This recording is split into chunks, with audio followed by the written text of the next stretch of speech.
السلام علیکم نحمده ونصلي على رسوله الكريم اما بعد فاعوذ بالله من الشيطان الرجيم بسم الله الرحمن الرحيم رب اشرح لي صدري ويسر لي امري واحلل عقدة من لساني يفقهوا قولي۔ پارہ نمبر 7 سورۃ المائدہ آیت 83۔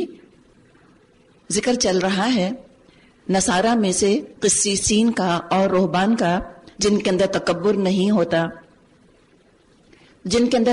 نہیں ہوتا، اس کی پہچان کیسے کرائی جائے گی؟ اور یہاں دراصل مذہبی تکبر کی بات کی جا رہی ہے یا مذہبی تعصب کی بات کی جا رہی ہے کہ کوئی اتنا پریجوڈسڈ ہو جائے، متعصب ہو جائے کہ حق بھی سامنے آئے تو قبول نہ کرے، اور جو متعصب نہیں ہوتا جب حق اس کے سامنے آتا ہے تو کیا اس کا حال ہوتا ہے؟ فرمایا وَإِذَا سَمِعُوا مَا أُنزِلَ إِلَى الرَّسُولِ تَرَىٰ أَعْيُنَهُمْ تَفِيضُ مِنَ الدَّمْعِ مِمَّا عَرَفُوا مِنَ الْحَقِّ يَقُولُونَ رَبَّنَا آمَنَّا فَاكْتُبْنَا مَعَ الشَّاهِدِينَ۔ جب وہ اس کلام کو سنتے ہیں جو رسول پر اترا ہے تو تم دیکھتے ہو کہ حق شناسی کے اثر سے ان کی آنکھیں آنسوؤں سے تر ہو جاتی ہیں۔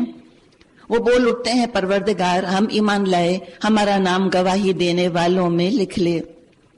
ایتھوپیا کا، حبشہ کا جو عیسائی بادشاہ تھا نجاشی، اس کے سامنے جب قرآن کی تلاوت کی گئی اس کی آنکھوں سے بھی آنسو روا ہو گئے۔ آج بھی آپ دیکھیے کہ جتنے مذاہب دنیا میں ہیں ان میں یہ جو نصارہ جن کو کہ کہا گیا ہے، انہی میں سے لوگ جو ہیں وہ زیادہ تر مسلمان ہو رہے ہیں، حق پہچان لیتے ہیں، اور حق پہچان کے جو رونے کا ذکر کیا گیا یہ بڑی خوبصورت بات ہے۔ آپ دیکھیں کوئی آپ کا رشتہ، اللہ بما قالوا جنات تجری من تحتها الانہار خالدین فیہا وذلک جزاء المحسنین۔ ان کے اس قول کی وجہ سے اللہ نے ان کو ایسی جنتیں عطا کی جن کے نیچے نہریں بہتی ہیں اور وہ ان میں ہمیشہ رہیں گے۔ یہ جزا ہے نیک رویہ اختیار کرنے والوں کے لیے، یعنی کہ جو اپنے قول میں سچے ہوتے ہیں، پریٹینڈ نہیں کرتے، ہپوکریسی نہیں، منافقت نہیں، دو رخا دوغلا پن نہیں ہے، جو دل میں ہے وہی زبان سے انہوں نے آرٹیکولیٹ کیا۔ تو اللہ نے ان کے دل کی کیفیت دیکھ لی، زبان سے بھی ان کو اللہ تعالیٰ نے بولتے ہوئے سن لیا۔ تو یہ دل اور زبان کی یک رنگی، صبغت اللہ دل میں اور زبان دونوں پر ہو تو ایسا ہی انسان محسن ہوتا ہے۔ اس کے برعکس رہے وہ لوگ جنہوں نے ہماری آیات کو ماننے سے انکار کیا اور انہیں جھٹلایا، وہ تو جہنم کے مستحق ہیں۔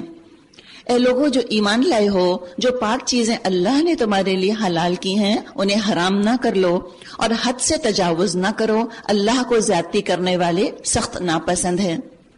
یعنی اللہ نے جو شریعت نازل فرمائی ہے ہمارے لیے، وہ ہم کو دنیا کی اچھی اچھی چیزوں سے روکنے نہیں آئی بلکہ بد پرہیزی سے روکنے آئی ہے۔ کھاؤ، ضرور کھاؤ، تم افطار کرو، اچھی طرح سے افطار کرو، لیکن افطار میں اتنے مشغول نہ ہو جاؤ کہ تمہاری مغرب قضا ہو جائے، یا تم ایسی چیزیں کھاؤ کہ جب تم تراویح کے لیے کسی کے ساتھ جا کر کھڑے ہو تو لہسن کی بو سے بیچارہ اگلا شخص تراویح نہ پڑھ سکے، یا تم اس قسم کی چیزیں کھا لو کہ تمہارا وضو برقرار نہ رہ سکے، یا تم اتنا زیادہ کھا لو کہ تم سے اب کھڑے ہو کے نماز نہ پڑھی جائے، اتنا نہ کھاؤ کہ تم بیمار ہو جاؤ۔ اوور انڈلجنس سے، بد پرہیزی سے اسلام نے ہمیں روکا ہے، ورنہ حلال چیزوں سے نہیں روکا۔ اب یہ ایک مزاج بہرحال ہمیشہ سے پایا گیا ہے، جو مذہبی ذہنیت کے نیک لوگ ہوا کرتے تھے انہوں نے سوچا کہ نفس اور جسم کے حقوق ادا کرنے سے شاید روحانی ترقی نہ ہوگی، شاید اللہ کی محبت میں یہ چیزیں رکاوٹ بن جائیں گی، اور اپنے آپ پر انہوں نے دنیاوی لذتوں کو حرام کر لیا، یہاں تک کہ شادی بیاہ کا تعلق بھی ان کے ہاں اچھا نہ ٹھہرا، اور انہوں نے سیلیبسی کو پسند کیا کہ سیلیبریٹ ہونا چاہیے۔ اسلام کیا کہتا ہے؟ ایک آر کا اضافہ کر لیں، سیلیبریٹ، مزے کرو، کھاؤ اور پیو۔ مومن کی تو دنیا بھی بڑے مزے کی ہوتی ہے اور آخرت میں بھی اس کو خیر ملنے کی انشاءاللہ اللہ سے امید ہے، دونوں ہی ہاتھوں میں اس کے تو لڈو ہیں۔ اور ابھی ہم نے مریم علیہ السلام کا قصہ پچھلے دنوں پڑھا، ان کی پیدائش کے ساتھ ہی ان کی ماں نے یہ ارادہ تو کر لیا تھا کہ ہیکل کی خدمت کے لیے اس کو وقف کر دیں گی، لیکن اس زمانے میں بھی ہیکل کی خدمت کے لیے غیر شادی شدہ ہونا شرط نہیں تھی۔ تبھی تو مریم علیہ السلام کی والدہ نے کہا کہ میں تو اس کی اولاد کو بھی اللہ تیری پناہ میں دیتی ہوں شیطان مردود سے۔ خود ہی خود ساختہ پابندیاں لوگوں نے اپنے اوپر لگا لی، دین کو بہت سخت کر دیا، اور صحابہ میں سے بھی ہم دیکھتے ہیں کچھ لوگ ایسے تھے جن میں کہ یہ نیکی کی طرف رجحان تھا، لیکن نیکی کی طرف رجحان حد اعتدال سے بڑھ رہا تھا، آپ صلی اللہ علیہ وسلم کے بنائے ہوئے معیار سے آگے بڑھ رہا تھا۔ ان میں سے کچھ نے یہ سوچا کہ ہم رات بھر جاگ جاگ کر عبادت کریں گے، کچھ نے کہا ہم گوشت اور چکنائی یعنی اچھے مزے کی غذائیں نہ کھائیں گے، کچھ نے کہا ہم عورتوں سے واسطہ یعنی نکاح نہ کریں گے۔ آپ صلی اللہ علیہ وسلم کو جب یہ باتیں پتہ چلیں، آپ نے ان کو بلایا، آپ نے فرمایا میں نے تمہیں ان باتوں کا حکم نہیں دیا، تمہارے نفس کے بھی تم پر حقوق ہیں، روزہ بھی رکھو اور کھاؤ بھی، راتوں کو قیام بھی کرو اور سو بھی، مجھے دیکھو میں سوتا بھی ہوں، قیام بھی کرتا ہوں، روزے رکھتا بھی ہوں، کبھی یعنی نفلی روزے نہیں بھی رکھتا، گوشت بھی کھاتا ہوں اور گھی بھی، بس جو میرے طریقے کو پسند نہیں کرتا وہ مجھ میں سے نہیں ہے۔ تو یہ ہے اعتدال کہ نہ حرام کو حلال کرو اور نہ حلال کو حرام۔ پھر زور دیا، فرمایا وَكُلُوا مِمَّا رَزَقَكُمُ اللَّهُ حَلَالًا طَيِّبًا، اور جو کچھ حلال طیب رزق اللہ نے تم کو دیا ہے اسے کھاؤ پیو، اور اس اللہ کی نافرمانی سے بچتے رہو جس پر تم ایمان لائے ہو۔ یعنی اب تم حلال میں اتنے مصروف نہ ہو جاؤ کہ فرائض چھٹنے لگ جائیں، یا اللہ کا دیا ہوا رزق کھا کے تم اللہ کی نافرمانیوں میں اپنی انرجی کو ضائع مت کرو۔ آگے فرمایا ترجمہ ہے، تم لوگ جو محمل قسمیں کھا لیتے ہو ان پر اللہ گرفت نہیں کرتا، مگر جو قسمیں تم جان بوجھ کر کھاتے ہو ان پر وہ ضرور تم سے مواخذہ کرے گا۔ ایسی قسم توڑنے کا کفارہ یہ ہے کہ 10 مسکینوں کو تو یہی شرک ہو جاتا ہے۔ اللہ نے اگر حرم کو محترم ٹھہرایا ہے، اب اس پر قیاس کرتے ہوئے انالوجی کے تھرو کو یہ نہیں کہہ سکتا کہ اچھا اگر اللہ نے مکے کو محترم اور حرم ٹھہرایا ہے تو ہم فلاں بزرگ کے مزار کو محترم کر لیتے ہیں۔ اگر کوئی جا کر مکہ میں یا حرم کی حدود کے اندر جانور قربان کرتا ہے تو اب ہم بھی جو ہے فلاں جگہ جا کے اور ہم اپنا جانور قربان کرتے ہیں۔ تو اگر کسی جگہ کی تقدیس کی وجہ سے، سینکٹیٹی کی وجہ سے، کسی قبر والے کی عظمت یا تعظیم کی وجہ سے، یا کسی دن کے خاص تقدس کی وجہ سے جو اللہ رسول نے قرآن میں حدیث میں نہیں ہمیں بتایا، اگر کوئی اپنی طرف سے دین میں یہ اضافہ کرتا ہے تو پھر یہ شرک ہو جاتا ہے۔ تو انصاب سے بھی منع کیا۔ ازلام یہ ڈیوائننگ ایروز ہوتے تھے، قسمت کا حال معلوم کرنا، غیب کا حال معلوم کرنے کی کوشش کرنا، اس کا بھی ہم کل ذکر کر چکے۔ فی الحال تھوڑی سی بات ہم خمر کے اوپر ہی کر لیتے ہیں، یہ قطعی حرمت کا حکم ہے۔ ایک کنفیوژن لا علمی کی وجہ سے اور عربی زبان سے ناواقف ہونے کی وجہ سے یہ بھی لوگوں کو لاحق ہو جاتا ہے کہ یہ فجتنبو کہا گیا نا، حرام تو نہیں کہا۔ اب جن لوگوں کے اندر لا علمی ہے تو یہ لا علمی کا ایشو ہے، یہ آسانی سے دور ہو سکتا ہے، لیکن اگر کوئی اطاعت والی اینک کے بجائے فرار والی اینک کے ذریعے قرآن پڑھ رہا ہے تو وہ تو پھر فرق ہو، لیکن اگر تم نے حکم عدولی کی تو تم جان لو کہ ہمارے رسول پر تو صاف صاف بس حکم پہنچا دینے کی ذمہ داری تھی۔ شراب کی حرمت اگر شریعت میں نہ بھی آئی ہوتی تو انسان کی اپنی عقل ہی اس کے لیے کافی تھی اس طرف ہدایت دینے کے لیے کہ alcohol is number 1 enemy of civilization، انسان کی اولین دشمن جو ہے وہ شراب ہے۔ اسلام تو چاہتا ہے کہ مال کا تحفظ رہے اور شراب کے ذریعے مال ضائع ہوتا ہے۔ بہت سے نان مسلمز ایسے ہیں جب وہ ریورٹ ہوئے، مسلمان ہوئے، انہوں نے کہا کہ تنخواہ ہماری اتنی ہی رہی لیکن ہماری تنخواہ میں، ہماری کمائی میں برکت بہت ہو گئی۔ اور کیوں برکت ہو گئی؟ اس لیے کہ شراب پہ خرچ کرنا چھوڑ دیا۔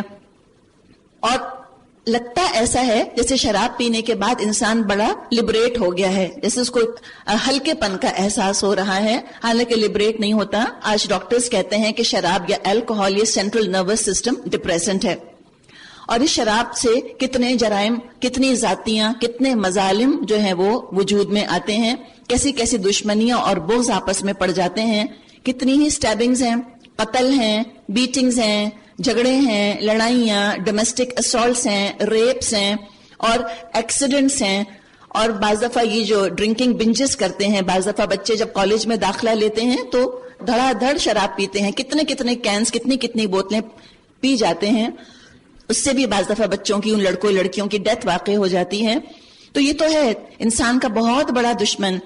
اسلام نے ہمیں الحمدللہ روک دیا، قانون بنا دیا کہ تم اس کے پاس نہ جانا، لیکن آپ دیکھیے کہ انسان جانتے ہیں، خود ان کو معلوم ہے کتنی نقصان دہ چیز ہے، اس کے باوجود اس قدر اس کی خوبصورت مارکیٹنگ، اتنی حسین اس کی بوتلیں، ایڈورٹائزنگ کے اوپر اتنے ملین بلین خرچ کر دیے جاتے ہیں ان کے اشتہارات پر، اور اس طرح بتایا جاتا ہے کہ جیسے ٹوسٹ کرنا یا گلاسوں کو آپس میں ٹکرانا، اور اس طرح شراب سے کسی مجلس محفل کی ابتدا کرنا، یہ سیلیبریشن کے لیے کرنا. آپ نے دیکھا ہوگا بعض دفعہ کوئی ٹیم جب گیم جیتتی ہے تو ایک دوسرے کے اوپر وہ شیمپین اسپرے کرتے ہیں، یا اپنے کپ کے اندر، ٹرافی کے اندر وہ شراب بھر کر پہ کم ہے تو اس کے گھر کا فرنیچر بھی کم درجے کا ہوگا، سستا ہوگا، اس کا لباس بھی سستا ہوگا، اس کا کھانا پینا بھی معمولی ہوگا، بیر منیمم پر ہوگا نا، ضروریات پوری ہو رہی ہوں گی، اور وہ سب کچھ اس کو اچھا ہی لگ رہا ہوگا الحمدللہ. اب کیا ہوا، مثال کے طور پر اس کی تنخواہ تھی 10، اب اس کی تنخواہ ہو گئی 50. اب جب تنخواہ 50 ہو جائے گی تو اب اس کو جو چیزیں پہلے صحیح لگتی تھیں، اچھی لگتی تھیں، اب اچھی نہیں لگیں گی، اب وہ گھٹیا لگنے لگ جائیں گی. اب دل چاہے گا کہ میں ذرا بہتر لباس پہنوں، گھر کے پردے بدل لوں، چلو نیا فرنیچر لے لیں، چلو اب ہم ہفتے میں 2 دفعہ مرغی گوشت کھانے لگ جائیں. تو لیونگ سٹینڈرڈ بڑھے گا نا اس کا. اب تنخواہ اس کی ہو گئی مثال کے طور پر 1 لاکھ، تو اب اس کا سٹینڈرڈ آف لیونگ اور بڑھ جائے گا. بالکل اسی طرح رفتہ رفتہ جب انسان کا تقویٰ بڑھتا ہے تو وہ اعمال جو پہلے اس کو کافی اچھے خاصے لگتے تھے، تو وہ کوائٹ اوکے، اب وہ اعمال اس کو اوکے نہیں لگتے. اب اس کا دل کرتا ہے اور بہتر کروں، اور بہتر کروں. پہلے تو 5 وقت نماز پڑھ لینا بھی بڑی بات تھی کہ فرض بھی پڑھ لی تو بڑی چیز ہے، اس کے بعد فرض پڑھنا کافی نہیں لگتا. اب دل کرتا نہیں موقدہ سنتیں ضرور ہوں، نوافل ہوں، تہجد ہو، ایکسٹرا ہو. تو اللہ تعالیٰ ایسے محسن کو بہت پسند کرتا ہے جو اپنی مرضی سے اور خود اپنی چاہت استعمال کرتے ہوئے مزید اللہ کی راہ میں وقت یا پیسہ یا اپنے ایفرٹ کو خرچ کریں. اب کچھ آزمائش کا ذکر آ رہا ہے، اور یہ اللہ تعالیٰ کا قاعدہ ہے کہ جن چیزوں سے انسان محبت کرتا ہے، جن چیزوں کا شوق ہوتا ہے، جن کی طرف اٹریکٹ ہوتا ہے انسان، اللہ تعالیٰ بعض دفعہ ان کو انہی چیزوں سے آزماتا ہے. عربوں کے ہاں شکار کا رواج تھا، ان کی اکنامک نیڈ بھی تھی شکار. اب کچھ اس کا ذکر آ رہا ہے. فرمایا اے لوگوں جو ایمان لائے ہو، اللہ تمہیں شکار کے ذریعے سے سخت آزمائش میں ڈالے گا جو بالکل تمہارے ہاتھوں اور نیزوں کی زد میں ہوگا، یہ دیکھنے کے لیے کہ تم میں سے کون اس سے غائبانہ ڈرتا ہے. پھر جس نے اس تنبیہ کے بعد اللہ کی مقرر کی ہوئی حدوں سے تجاوز کیا، اس کے لیے دردناک سزا ہے. اے لوگوں جو ایمان لائے ہو، احرام کی حالت میں شکار نہ مارو. اگر تم میں سے کوئی جان بوجھ کر ایسا کر گزرے تو جو جانور اس نے مارا ہو اسی کے ہم پلہ ایک جانور اسے مویشیوں میں سے نظر دینا ہوگا، جس کا فیصلہ تم میں سے 2 عادل آدمی کریں گے، اور یہ نذرانہ کعبہ پہنچایا جائے گا. یا نہیں تو اس گناہ کے کفارے میں چند مسکینوں کو کھانا کھلانا ہوگا، یا اس کے بقدر روزے رکھنے ہوں گے تاکہ وہ اپنے کیے کا مزہ چکھے. پہلے جو ہو چکا اسے اللہ نے معاف کر دیا، لیکن اب اگر کسی نے اس حرکت کا اعادہ کیا، یعنی دوبارہ یہ کام کیا، تو اس سے اللہ بدلہ لے گا. واللہ عزیز ذو انتقام، اللہ سب پر غالب ہے اور بدلہ لینے کی طاقت رکھتا ہے. یعنی اللہ کی حدود کی بھرپور حفاظت کرنے کی ہمیں تلقین کی جا رہی ہے، چاہے وہ ونس ان لائف ٹائم کوئی چیز ہو جیسے عمرہ یا حج، یا وہ روزمرہ کی ٹیمپٹیشنز ہوں جیسے کہ الکوہل کا ہونا، یا ان چیزوں کا گناہوں کا موجود ہونا، یا ان کے مواقع کا موجود ہونا. اور یہ بھی بڑی انسان کی آزمائش ہے کہ ایسے ماحول میں انسان رہے جہاں ٹیمپٹیشنز بہت زیادہ ہوں. اور یہ کوئی نفس کی کشتی کی بات نہیں، اور یہ کوئی فخر کی بات نہیں کہ ہم اتنے برے ماحول میں رہتے ہیں اور تب بھی ہم اپنے آپ پر قابو پاتے ہیں. بہتر یہ ہے کہ انسان ایسا ماحول تلاش کرے جہاں کے ہر وقت کی ٹیمپٹیشنز نہ ہو. ایسا نہ ہو کہ انسان کا پاؤں کبھی نہ کبھی پھسل جائے اور وہ کسی نہ کسی گناہ یا نافرمانی کا شکار ہو جائے. آگے ترجمہ ہے، تمہارے لیے سمندر کا شکار اور اس کا کھانا حلال کر دیا گیا، جہاں تم ٹھہرو وہاں بھی اسے کھا سکتے ہو اور قافلے کے لیے زیادہ راہ بھی بنا سکتے ہو. البتہ خشکی کا شکار جب تک تم احرام کی حالت میں ہو تم پر حرام کیا گیا. بس بچو اس اللہ کی نافرمانی سے جس کی پیشی میں تم سب کو گھیر کر حاضر کیا جائے گا. اللہ نے مکان محترم یعنی کعبہ کو لوگوں کے لیے اجتماعی زندگی کے قیام کا ذریعہ بنایا، اور ماہ حرام اور قربانی کے جانوروں اور قلادوں کو بھی اس کام میں معاون بنا دیا. ہدیہ والقلائد، یہ کچھ جانوروں کی کیٹیگریز، جانوروں کے کچھ نام رکھ دیے گئے تھے جو کہ خاص حرم میں جایا کرتے تھے اور وہاں اللہ کے نام پہ قربان ہوتے تھے. اب اس مضمون کو ذرا ذہن میں رکھیے گا، آگے سورہ انعام میں مزید کچھ جانوروں کے نام آ رہے ہیں. نام سے مراد اونٹ بکرا نہیں، بلکہ کچھ کیٹیگریز جو انہوں نے اپنے لیے بنا لی تھی، جن کو کہ خود مشرکین مکہ نے اپنے لیے محترم قرار دے دیا تھا.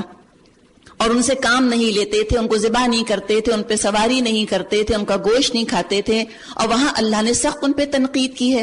اب کیا فرق ہے، یہ بھی جانور وہ بھی جانور. جب منع کر دیا کہ اس طرح یہ تمہارے لیے محترم ہے، ان کو تم ٹچ نہ کرنا اور وہیں جا کے ذبح کرنا، تو وہ جانور جو انسانوں نے محترم قرار دی اس پہ اللہ کو غصہ کیوں آ رہا ہے؟ انشاءاللہ تعالی ہم سورہ انعام پہ پہنچیں گے تو ذرا اس کے بارے میں بات کریں گے.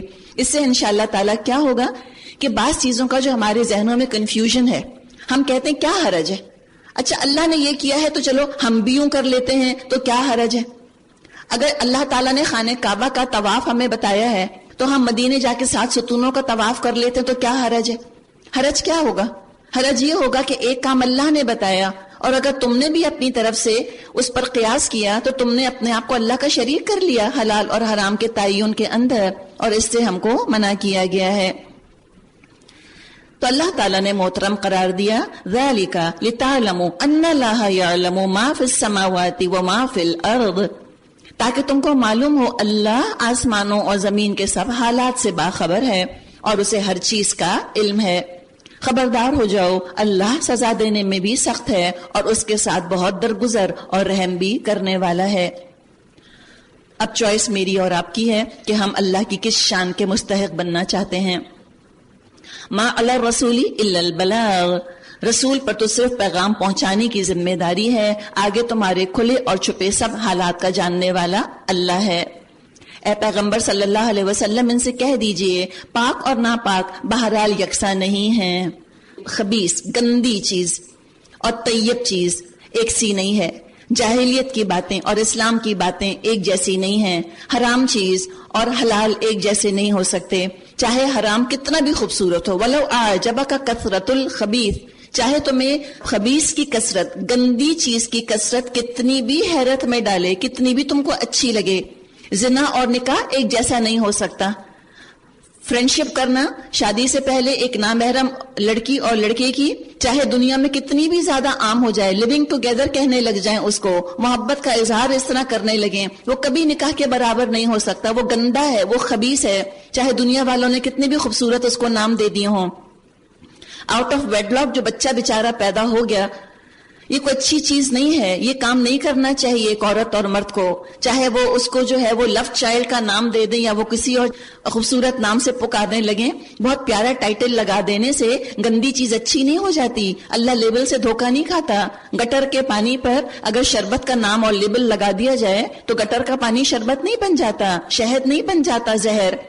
تو تم اس طرح لیبلوں سے دھوکہ نہ کھاؤ. کبھی ہم دیکھتے ہیں نا، کبھی ایڈز میں آتا ہے کہ لیبل سے دھوکہ مت کھائیے. تو ریالٹی دیکھو، اصلیت دیکھو. ماں باپ سے بدتمیزی کرنا کانفیڈنس نہیں ہے. وَلَوْ أَعْجَبَكَ كَثْرَةُ الْخَبِيثِ، چاہے اس گندے خبیث کام کو کانفیڈنس کا نام دے دیا گیا ہو، چاہے thinking for my own self کا نام دے دیا گیا ہو. والدین کی اطاعت کرنا ہی اچھی بات ہے. چاہے کسی نے کہہ دیا ہو کہ ہاں یہ تو اپنی اماں کے ایپرن سٹرنگز کے ساتھ بندھے رہتے ہیں. اچھا، you'll do what your mom tells you to do. کوئی ناک چڑھا کر اگر یہ کہہ رہا ہے، آپ فخر سے کہیں کہ ہاں میں اپنی امی کی بات مانتی ہوں اور تم بھی اپنی امی کی بات مانو. یہ کوئی عقل مندی کی، یہ پڑھے لکھے ہونے کی یا ماڈرن یا سفسٹیکیٹڈ ہونے کی دلیل نہیں ہے کہ بزرگوں اور بڑوں کی بدتمیزی اور نافرمانی شروع کر دی جائے. وَلَوْ أَعْجَبَكَ كَثْرَةُ الْخَبِيثِ، چاہے دنیا کی پڑھی لکھی قومیں، ترقی یافتہ قومیں ان گناہوں کو سجا رہی ہوں. اے مسلمانوں، تم ترقی دنیا میں ضرور کرو لیکن اخلاقی حصے عاری مت ہو جانا، تم شریعت کو بیکورڈ مت سمجھنے لگنا. فاتقوا اللہ، بس اے لوگو اللہ کا تقوی اختیار کرو. یا اولی الالباب، اور یہ تقوی والے کون ہیں؟ عقل والے، انٹیلیجنس رکھنے والے. تقوی والے انٹیلیجنٹ لوگ ہوتے ہیں. کیوں کرو تم اللہ کا تقوی؟ لعلکم تفلحون، امید ہے تم کو فلاح نصیب ہوگی. اے لوگوں جو ایمان لائے ہو، ایسی باتیں نہ پوچھو جو تم پر ظاہر کر دی جائیں تو تم کو ناگوار ہو، لیکن اگر تم انہیں ایسے وقت پوچھو گے جبکہ قرآن نازل ہو رہا ہو تو وہ تم پر کھول دی جائیں گی. اب تک جو کچھ تم نے کیا اسے اللہ نے معاف کر دیا اور وہ درگزر کرنے والا اور بردبار ہے. یعنی یہاں پر یہ بال کی کھال نٹ پکنگ مینٹالٹی سے انسان کو نکالا جا رہا ہے کہ بہت زیادہ سوالات نہ کرو. ہاں، بعض دفعہ ہوتا کیا ہے کہ انسان قرآن سننا شروع کرتا ہے اور بہت سے اس کے دماغ میں کوشچنز آنے لگتے ہیں، بٹ یہ چیزیں آنے لگتی ہیں. تھوڑا صبر، تھوڑے صبر کے ساتھ وقت گزار لو. ایک دفعہ قرآن مکمل ہو جائے گا تو انشاءاللہ قرآن ہی تمہارے سارے سوالات کے جوابات دے دے گا. تو انتظار کر لو صبر سے. اور یہ دیکھیں کوئی قرآن کو سمجھنے کا کوئی شارٹ اینڈ کرسپ میتھڈ نہیں ہے. ہمیں انسٹنٹ چیزوں کا شوق ہو گیا ہے نا, انسٹنٹ کافی اور انسٹنٹ نوڈلز کی طرح. تو انسٹنٹ ہدایت نہیں ہوتی, انسٹنٹلی ہمارے سارے شکوک شبہات دور نہیں ہوتے. یہ تو ہمیں ٹائم لگانا ہوتا ہے, تھوڑا وقت لگانا ہوتا ہے, تھوڑا صبر کرنا ہوتا ہے. بعض دفعہ لوگ آ کر بڑے بڑے مسئلے پوچھتے ہیں اور وہ چاہتے ہیں کہ آپ 2-4 جملوں میں وہ اتنے بڑی بڑی بحثیں سمیٹ کے خلاصہ ان کے آگے رکھ دیں. یہ ہو نہیں سکتا. اور ہوتا یہ ہے کہ معاملہ اگر اہم ہے اور اگر آپ اس کا بہت چھوٹا جواب دیں تو بھی کنفیوژنز پیدا ہو جاتے ہیں. آپ کہیں کہ آپ مجھ کو 1 منٹ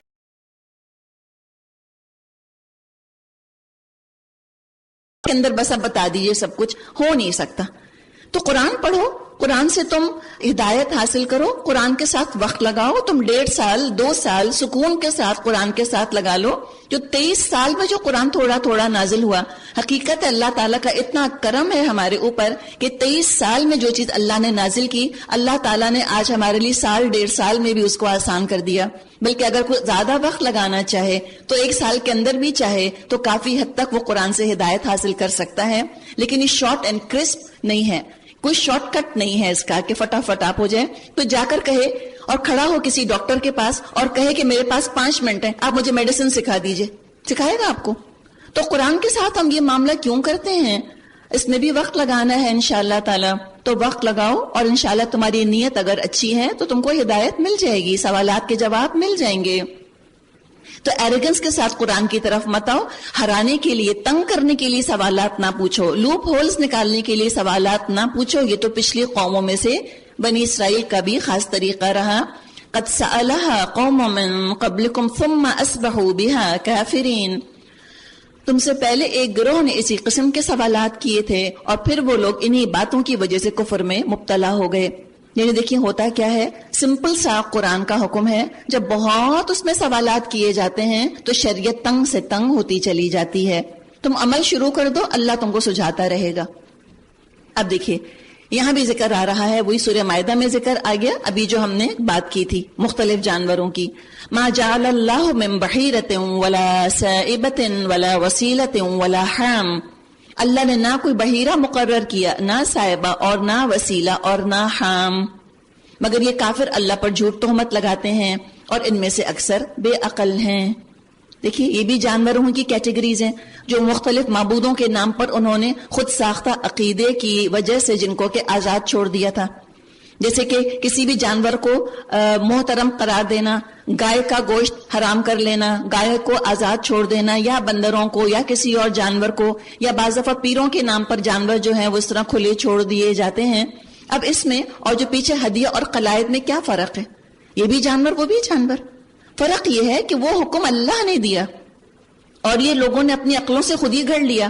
تو جو چیزیں اللہ نے محترم قرار دی ہیں ان میں ہم اضافہ نہیں کر سکتے. ہم اپنی طرف سے نہ کسی جگہ کو سینکٹیفائی کر سکتے ہیں کہ جیسے خانہ کعبہ محترم ہے ایسے کسی پیر کا مزار, یا جیسے اللہ نے حرم میں کسی جانور کی قربانی کا حکم دیا ہے اسی طرح فلاں پیر صاحب کے مزار پر جا کر ہی ہم جانور ذبح کریں گے, چاہے بسم اللہ کہہ رہے ہیں جا کر, لیکن وہ نصب بن جاتا ہے.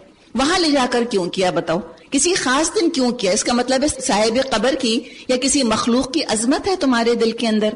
تو یہ کام نہ کرو, انسانی تعظیم کی وجہ سے نہ کرو, اور تم حرمتوں میں اضافہ نہیں کر سکتے. پھر تم تو شریعت بنانے والے بن گئے. اگر شریعت بنانے والے بن گئے تم تو خدا کی خدائی میں شریک ہونا چاہ رہے ہو. تو آپ یہ دیکھ لیجئے کہ شرک میں اور توحید میں کوئی زمین آسمان کا فرق نہیں ہے, بال برابر کا فرق ہے. اور وہ فرق کیا ہے؟ اطاعت کا. چھوٹی سی مثال سے سمجھ لیجئے, فرشتوں کو اللہ نے حکم دیا آدم علیہ السلام کے آگے سجدہ کرو. کیا یہ شرک تھا؟ اگر فرشتے اپنی مرضی سے کرتے تو شرک ہو جاتا. اللہ کے حکم سے آدم علیہ السلام کو سجدہ کیا, شرک نہیں تھا. تو فرق سارے کا سارا اطاعت کا ہے. تبھی تو اطاعت پر اتنا زور دیا, اور تبھی بدعات سے بچنے کے لیے آپ صلی اللہ علیہ وسلم نے اتنی پرزور تاکید کی ہے کہ کہیں ایسا نہ ہو اپنی طرف سے تم نیکیاں ایجاد کرنا شروع کر دو خود ساختہ اور تم شرک میں جا پڑو, سمجھ رہے ہو کہ ہم اچھا کر رہے ہیں, اللہ کے ہاں کچھ بھی قبول نہ ہو. تو ان چیزوں کے بارے میں انسان محتاط رہے. آگے انشاءاللہ تعالی ہم سورہ انعام پر پہنچیں گے, وہاں بھی کچھ خود ساختہ ان کے عقائد کا ذکر پڑھیں گے, اور یہاں سورہ مائدہ میں ہم نے کچھ جانوروں کا ذکر پڑھ لیا. اللہ کرے کہ مضمون کلیئر ہو گیا ہو اور ہم کو بات سمجھ آ گئی ہو, اور ہم سمجھ جائیں کہ ہم جو خود کہہ دیتے ہیں کیا حرج ہے کیا حرج ہے, تو انشاءاللہ ہمیں سمجھ آ جائے گا حرج کیا ہے. حرج یہ ہے کہ ہم نے جو کام شروع کیے ہیں اللہ رسول کی اطاعت میں نہیں, بلکہ خاندان کی عظمت اور خاندان کی تعظیم اور خاندان والوں کی محبت کی وجہ سے شاید ہم نے بدعتوں کو سینے سے لگایا ہوا ہے, اور یہ کوئی نیا ایٹیٹیوڈ نہیں. فرمایا وَإِذَا قِيلَ لَهُمْ, اور جب ان سے کہا جاتا ہے, یہ وہ کون ہیں؟ مشرکین عرب, مشرکین مکہ. ان سے کہا جاتا ہے تعالوا, آ جاؤ, کہاں؟ الی ما انزل اللہ, اس چیز کی طرف جو اللہ نے نازل کی یعنی قرآن, و الی الرسول, اور رسول کی طرف یعنی کہ سنت اور حدیث. قالوا, جواب دیتے ہیں, کیا کہتے ہیں؟ حسبنا ما وجدنا علیہ آباءنا, کافی ہے وہ کچھ جس پر کہ ہم نے اپنے باپ دادا کو پایا. خاندان کی محبت کہیں بت تو نہیں ہے؟ کہیں میرے اپنے خاندان میں جو شادی ہو رہی ہے یا کوئی غم ہو رہا ہے یا کوئی رسم ہو رہی ہے یا کسی پیر صاحب کی نیاز دلوائی جا رہی ہے, کوئی 11ویں کی نیاز ہو رہی ہے, کوئی کنڈے اگر ہو رہے ہیں, کہیں میں اس لیے تو نہیں کر رہی کہ میرے خاندان والے کر رہے ہیں, میری ماں کا دل ٹوٹ جائے گا, میری بہن اپسیٹ ہو جائے گی, اس کی خوشیوں میں خلل پڑ جائے گا, میں اچھی بہو نہ کہلاؤں گی, میری ساس اپسیٹ ہو جائے گی. اگر یہ سوچ رہے ہو تو وہی رویہ اختیار کیا ہے جو کہ مشرکین عرب نے کیا تھا, اور اللہ نہ کرے کہ ہم اس جہالت کے اندر مبتلا ہوں. اس کے بعد کہ ہم نے اقرار کر لیا ہے کہ ہم اللہ رسول کی اطاعت کرتے ہیں, لا الہ الا اللہ محمد رسول اللہ. یہ تو تنقید ان پر کی جا رہی ہے جنہوں نے کلمہ نہیں پڑھا تھا, اطاعت کا اقرار بھی نہیں کیا تھا. ہم نے تو اطاعت کا اقرار کر لیا, اور ہم سے کہا ہے سورت کے شروع میں اوفوا بالعقود, اپنے وعدے پورے کرو, جو کمٹمنٹس کیے ہیں ان کو نبھاؤ. اب آبا و اجداد کے بارے میں فرمایا اولو کان آباؤہم لا یعلمون شیئا ولا یہتدون, کیا یہ باپ دادا کی تقلید کیے چلے جائیں گے خواہ وہ کچھ نہ جانتے ہوں اور صحیح راستے کی ان کو خبر نہ ہو؟ یعنی ایسا مت کرو. دیکھیے آبا و اجداد کی تقلید یا ان کی فرما برداری ہر چیز میں منع نہیں کی گئی, 2 شرطوں کے ساتھ ہے. کیا شرطیں ہیں؟ علم تھا ان کے پاس, اور اگر ہدایت تھی تقلید کرو. ابراہیم علیہ السلام جیسے جس کے باپ دادا ہوں ضرور اطاعت کریں, لیکن اگر کوئی خود گمراہ تھا, ہدایت پہ نہ تھا, نہ علم تھا اور نہ ہدایت تھی, اب آنکھ بند کر کے تعصب کے ساتھ کرنا یہ بھی تو شرک ہو گیا نا. اینسیسٹر ورشپ, اور یہ بھی شرک کی ایک قسم جو ہے وہ دنیا میں رہی ہے. اب یہ تو میرا اور آپ کا کام ہے کہ اللہ تعالیٰ نے جو قرآن اور اس کا نور میری اور آپ کی زندگی میں کھولا ہے, اب ہم کتنا سمجھ سکتے ہیں. دیکھیے یہ میرا اور آپ کا جہاد ہے. میں اور آپ جہاد کرنے چچنیا, بوزنیا, افغانستان, عراق نہیں جا رہے. ہم کہاں جہاد کریں گے؟ کیا ہم جہاد سے محروم ہیں؟ نہیں, ہم جہاد سے محروم نہیں. ہمیں تو انشاءاللہ تعالی اس معاشرے کے اندر رہتے ہوئے بہرحال جہاد کی کوشش کرنی ہے, سمجھانا ہے خیر خواہی کے ساتھ, اور خاندان والوں سے ڈیل کرنے کا طریقہ آپ حق ان کو بتائیے, اور حق نہ مانے تو کیا کریں؟ گھر سے نکال دیں؟ نہیں, اگر وہ حق نہیں مانتے آپ ان کے حقوق ادا کرتی رہیے. آپ کے گھر کے دروازے اور آپ کے دل ان کے لیے کھلے ہونے چاہیے. آپ تحفے دیجئے, آپ دعوت پر بلائیے, آپ ان سے میٹھی بات کیجئے. اگر وہ خفا ہوتے ہیں, تانا دیتے ہیں, آپ تانا مت دیجئے. وہ آپ کو تانے میں کہتے ہیں کہ تم ایسی ہو اور ایسی ہو, کہ نہیں میں ایسی نہیں ہوں, سمپل. آپ صلی اللہ علیہ وسلم کو ان کے رشتہ دار بعض دفعہ تانا دیتے تھے. ابو لہب کی بیوی مزمم کہتی تھی آپ کو, مزمم, وہ شخص جس کی مذمت کی گئی, حالانکہ آپ کا نام تھا محمد, وہ جس کی تعریف کی گئی. لوگ کہتے تھے کہ وہ دیکھیے ابو لہب کی بیوی کیا کیا کہتی ہے آپ کو. آپ نے کہا مجھے تو نہیں کہتی, کسی مزمم کو کہہ رہی ہے, میرا نام تو محمد ہے. تو ڈیفلیکٹ کر دیجئے, ڈیٹیچ ہو جائیے اس تنقید سے, اتنا زیادہ دل پہ نہ لیجئے. جو بہت سینسیٹیو ہوتے ہیں اپنی ذات کے بارے میں, ان کو چاہیے وہ دین کے راستے میں نہ آئیں, وہ اپنے گھروں میں رہیں, پھر عافیت کا راستہ اختیار کریں.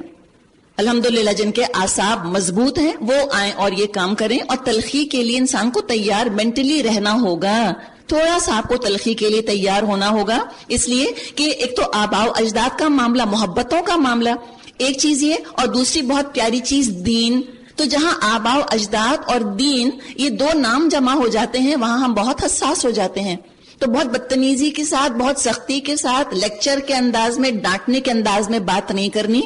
آپ سمجھا دیجئے, آپ بتا دیجئے جو چیزیں غلط ہیں, آپ کہیے میں اس میں حصہ نہیں لے سکتی. لوگ کہہ دیتے ہیں نا مجبوری کی وجہ سے، کہتے ہیں نہیں میری بہن کے ہاں شادی ہے، میرے بھائی کے ہاں شادی ہے، میں بھائی یا بہن کی محبت کی وجہ سے مجبور ہوں. محبت مجبور کرتی ہے، وفاداریاں انسان کو مجبور کر دیتی ہیں.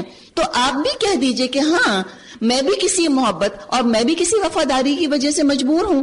والذین آمنوا اشد حبا للہ، ایمان والے تو اللہ کی محبت میں شدید تر ہوتے ہیں. میں تو اللہ رسول کی وفاداری کی وجہ سے میں مجبور ہوں، آئی ایم سوری. تو جو غلط چیز ہے اس کو چھوڑ دیجئے، پورے خاندان کو نہیں چھوڑ دینا نعوذ باللہ کہ حقوق ہی ادا نہیں کر رہے یا بدتمیزی کر رہے ہیں. اس کی اللہ نے اجازت نہیں دی. پھر تو وہی معاملہ ہو جائے گا افتؤمنون ببعض الکتاب وتکفرون ببعض، کہ کتاب کے بعض حصے پر ایمان لاتے ہو، یعنی کہ تم کفر اور بدعات اور غیر اسلامی رسومات سے دور ہو رہے ہو، اور بعض حصوں کا کفر کر رہے ہو، یعنی اعلی اخلاق کا مظاہرہ نہیں کر رہے، قولوا للناس حسنا نہیں کر رہے، تم ذی القربا کا، رحمی رشتوں کا، الارحام کا تم حق نہیں نبھا رہے، تو تم نے تو خود کتاب کے حصے بکھرے کر لیے. تو آج جو ریئیکشن ہے وہ اس وجہ سے ہے کہ بعض دفعہ ہم دین پڑھ لیتے ہیں، سمجھ لیتے ہیں، عمل شروع کر دیتے ہیں، لیکن ہم اپنے اخلاق پر محنت نہیں کرتے. اگر ہمیں اسلام کو زندہ کرنا ہے، ہمیں سنتوں کو انشاءاللہ تعالیٰ تازہ کرنا ہے، اس کے لیے ہمیں قرآنی اخلاق چاہیے. اگر آپ صلی اللہ علیہ وسلم کے مشن میں آپ کا ہمیں ہاتھ بٹانا ہے تو انشاءاللہ تعالیٰ ہمیں آپ صلی اللہ علیہ وسلم والا اخلاق چاہیے. گالیاں سن کر دعائیں دینا اور پتھر کھا کر پھول پیش کرنا آسان نہیں ہے، لیکن اللہ کے کرنے سے ہو بھی جاتا ہے. اور اگر کوئی مانتا ہے یا نہیں مانتا، ہم سے کیا کہہ دیا گیا، یا ایھا الذین آمنو، اے لوگو جو ایمان لائے ہو، علیکم انفسکم، اپنی فکر کرو، کسی دوسرے کی گمراہی سے تمہارا کچھ نہیں بگڑتا. کب؟ اذا تدیتم، جب تم ہدایت پر ہو. میری جان پر تو میرا حق ہے نا، آپ کا اختیار آپ کے بچوں پر بھی نہیں ہے، آپ کے شوہر پر بھی نہیں ہے، بہن بھائیوں، والدین، ماں باپ، سسرال والوں پر نہیں ہے، اپنی جان پر تو ہے. اس سے جہاد کیجئے، اپنے آپ کو اللہ کا فرما بردار بنا لیجئے. ہم تو سارے گلوب پر کہتے ہیں اسلام نافذ ہو، ساری زمین پر، اور یہ جو اتنا سا مٹی کا ٹکڑا اللہ نے جو میرا جسم بنایا ہے، پہلے اس پر تو میں نافذ کروں، یہ تو میرے بس میں ہے نا. تو اٹھا لیجئے اللہ کی خاطر، کوئی مشکل، کوئی آسانی. تو اگر تم ہدایت پر ہو تو کسی اور کی گمراہی تم کو نقصان نہ دے گی. یعنی کوئی یہ عادت نہ بنا لے کہ دوسروں کو کرٹیسائز کرتا رہے خالی بیٹھا ہوا، یا دوسروں کے غلط کام کو ایکسکیوز بنا کر پیش کرے کہ جی سبھی کر رہے ہیں تو مجھے بھی کرنا ہے، سارے خاندان والے جا رہے ہیں، میں اکیلی گھر میں کیسے بیٹھوں. اکیلی بیٹھیں اور اللہ کو یاد کر لیں، کوئی حرج نہیں. یا یہ کہ کسی کی گمراہی کی وجہ سے کہیں کہ ہم دین پر عمل نہیں کر رہے. جیسے کہ ہمارے ہاں ایک چیز پڑھے لکھے جس کو ہم ماڈرن ایلیٹ لوگ کہتے ہیں، ان میں رواج پا گئی ہے ملا بیشنگ. یہ ملا ایسے، دیز اگنورنٹ ملاز ایسے کہا جاتا ہے، یہ ملا یوں کرتے ہیں، یہ ایسے کرتے ہیں، ان کی حرکتیں دیکھو. تو اس کو ایکسکیوز بنا کے تم نہیں کہہ سکو گے قیامت کے دن اللہ سے کہ اللہ چونکہ ملا یہ کر رہے تھے اس لیے میں نے بھی اچھے کام سارے چھوڑ دیے. جو کہ ملا جو ہے وہ داڑیاں رکھ کر جھوٹ بول رہے تھے تو میں نے جھوٹ تو بولا ہی بولا لیکن داڑھی ہی نہیں رکھی. اللہ کے یہ باتیں کام نہ دیں گی. تو تم دوسروں کو تم پنچنگ بیگ نہ بنانا، نہ تم دوسروں کو اسکیپ روٹ بنانا. الی اللہ مرجعکم جمیعا، اللہ کی طرف تم سب کو پلٹ کر جانا ہے، پھر وہ تم کو بتا دے گا تم کیا کرتے رہے. اے لوگوں جو ایمان لائے ہو، جب تم میں سے کسی کی موت کا وقت آ جائے اور وہ وصیت کر رہا ہو تو اس کے لیے شہادت کا نصاب یہ ہے کہ تمہاری جماعت میں سے 2 صاحب عدل آدمی گواہ بنائے، یعنی مسلمانوں میں سے 2 آدمی گواہ بنائے جائیں. یا اگر تم سفر کی حالت میں ہو اور وہاں موت کی مصیبت پیش آ جائے تو غیر مسلموں ہی میں سے 2 گواہ لے لیے جائیں.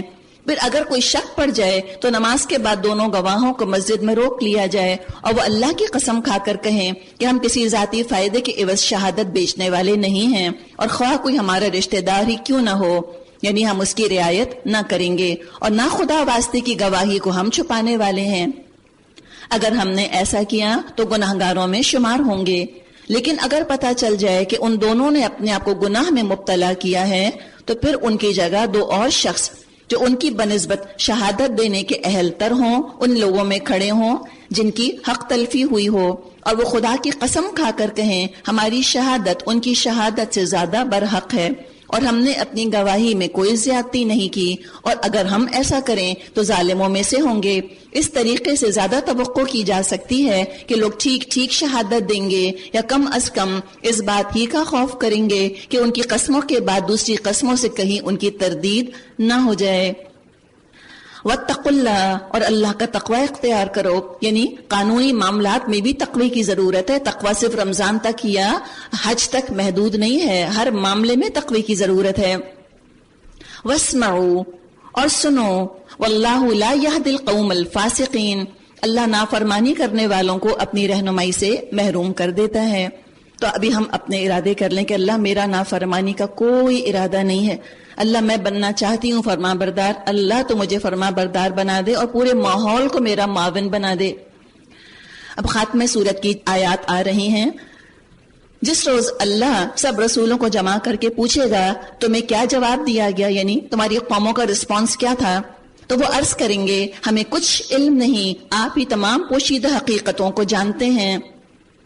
پھر تصور کرو اس موقع کا جب اللہ فرمائے گا اے مریم کے بیٹے عیسیٰ، یاد کرو میری اس نعمت کو جو میں نے تجھے اور تیری ماں کو عطا کی تھی. میں نے روح پاک سے تیری مدد کی، تو گہوارے میں بھی لوگوں سے بات کرتا تھا اور بڑی عمر کو پہنچ کر بھی.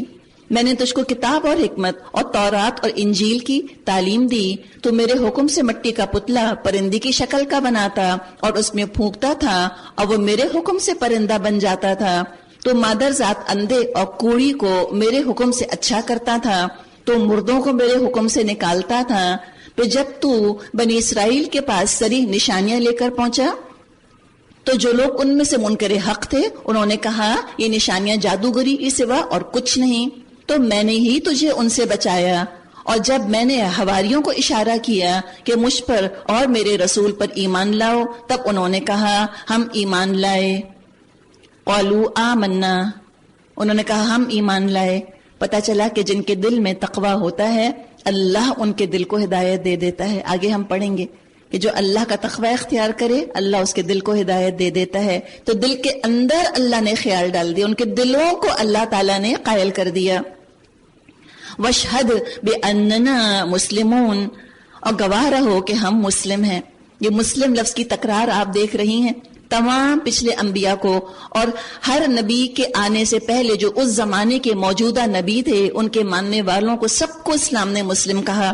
مسلم کوئی کلٹ نہیں ہے، کوئی خفیہ قسم کا سیکٹ نہیں ہے، بلکہ یہ تو دعوت عام ہے، تمام کائنات مسلم ہے، سب کو مسلم ہی ہونا چاہیے. حدیث میں آتا ہے کل مولود یولد علی الفطرہ، ہر بچہ جو پیدا ہوتا ہے فطرت پر پیدا ہوتا ہے، وہ تو بعد میں اس کے نام رکھ دیے جاتے ہیں، کسی کو یہودی اور کسی کو عیسائی، یعنی کہ سب بورن مسلمز ہیں، فطرت پر پیدا ہوتے ہیں. اذ قال، اور وہ واقعہ بھی یاد کرو جب حواریوں نے کہا اے عیسیٰ ابن مریم، کیا آپ کا رب ہم پر آسمان سے کھانے کا ایک خوان اتار سکتا ہے؟ تو عیسیٰ علیہ السلام نے کہا اللہ سے ڈرو اگر تم مومن ہو. یہ کیوں کہا کہ دیکھو معجزے دیکھ کر پچھلی قومیں کون سا ایمان لے آئیں، تو تم معجزے مت مانگو. اگر معجزہ دیکھنے کے بعد کوئی ایمان لانے سے انکار کرتا ہے پھر وہ ضرور تباہ کر دیا جاتا تھا. تو معجزہ نہ دکھانے ہی میں اللہ کی رحمت تھی. تو کہا کہ اتنا بڑا معجزہ مت مانگو. لیکن انہوں نے کہا قالوا نريد ان ناكل منها وتطمئن قلوبنا، انہوں نے کہا ہم بس یہ چاہتے ہیں کہ اس خوان سے کھانا کھائیں اور ہمارے دل مطمئن ہوں اور ہمیں معلوم ہو جائے کہ آپ نے جو کچھ ہم سے کہا ہے وہ سچ ہے اور ہم اس پر گواہ ہوں. اس پر عیسیٰ ابن مریم نے دعا کی خدایا ہمارے رب ہم پر آسمان سے خوان نازل کر جو ہمارے لیے اور ہمارے اگلے پچھلوں کے لیے خوشی کا موقع قرار پائے اور تیری طرف سے ایک نشانی ہو، ہم کو رزق دے اور تو بہترین رازق ہے. اللہ نے جواب دیا میں اس کو تم پر نازل کرنے والا ہوں، لیکن اس کے بعد جو تم میں سے کفر کرے گا اسے ایسی سزا دوں گا جو دنیا میں کسی کو نہ دی ہوگی. غرض جب یہ احسانات یاد دلا کر اللہ فرمائے گا یا عیسیٰ ابن مریم، اے عیسیٰ ابن مریم اانت قلت للناس اتخذونی و امی الہین من دون اللہ، اتنا جلال ہے کہ فرشتے کھڑے ہیں، انسان کھڑے ہیں، انبیاء ہیں، اور انبیاء سے بھی سوال جواب ہو رہا ہے، وہ بھی ایگزمپٹڈ نہیں ہیں. تو کہاں میں اور آپ کہ ہم سوچیں کہ ہم تو آرام سے اپنے بیگز ہلاتے اور ہم تو جنت میں داخل ہو جائیں گے اور اپنے اعمال نامے سے اپنے آپ کو فین کرتے، گرمی سے نجات حاصل کرتے ہم وہاں چلے جائیں گے. ایسے نہیں ہوگا. اور یہ جلال اللہ کا، حالانکہ عیسیٰ علیہ السلام نے ہرگز ایسی بات نہیں کی تھی، لیکن ہے کیا معاملہ کہ جنہوں نے عیسیٰ علیہ السلام کو خدا بنانے پر اپنے نجات کا دار و مدار رکھا تھا، ان کو سنایا جا رہا ہے، ان کو بتایا جا رہا ہے. اور جو برائڈز آف جیزس بنتی ہیں کہ ان سے یہ کہا جاتا ہے کہ تم عیسیٰ علیہ السلام کی دلہن بنو گی تو دنیا میں شادی نہ کرو. ایک تو یہ انداز بھی ہے، آپ دیکھیے ہم جب اپنے نبی کے بارے میں سوچتے ہیں تو ایک باپ کا تصور آتا ہے نا، کہ ایک شفیق باپ جیسے ہوتا ہے، کہ آج نبی اکرم صلی اللہ علیہ وسلم اگر آ جائیں تو ہم تو ایسے ان کی خدمت کرنا چاہیں جیسے کہ اچھی بیٹی اپنے باپ کی خدمت کرتی ہے.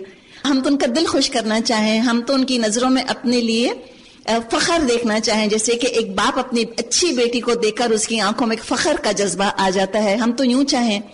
اور آپ یہ دیکھیں کہ اپنے رسول سے یہ ایک شوہر بیوی والے تعلق کی امید پر آگے کام کرنا، انسان کی طبیعت بہرحال تھوڑی سی ہٹتی ہے اس چیز سے. تو جس وجہ سے انہوں نے دنیا کی لذتوں سے کنارہ کشی کری تو کیا ہوگا کہ نہ خدا ہی ملا، نہ وصال صنم، نہ ادھر کے رہے نہ ادھر کے. جن پتوں پہ تھا تکیہ وہی پتے ہوا دینے لگے. جس عقیدے پر اپنے نجات کا انحصار رکھا تھا اس عقیدے ہی کو اللہ تعالیٰ ان کے آگے واضح کر دے گا کہ تمہارا عقیدہ کتنا غلط تھا. تو عیسائیوں کو تبلیغ کرنا کس قدر ضروری ہے، ان کو بتانا کتنا ضروری ہے کہ دیکھو تم جو سوچ رہے ہو وہ ٹھیک نہیں ہے. دو ٹوک بات بتانی ہے اور دل کا کھلنا اللہ پر چھوڑ دیں، اپنی طرف سے انسان بہترین طریقہ اختیار کر لے. تو یہاں ترجمہ ہے، اللہ فرمائے گا اے عیسیٰ ابن مریم، کیا تو نے لوگوں سے کہا تھا کہ خدا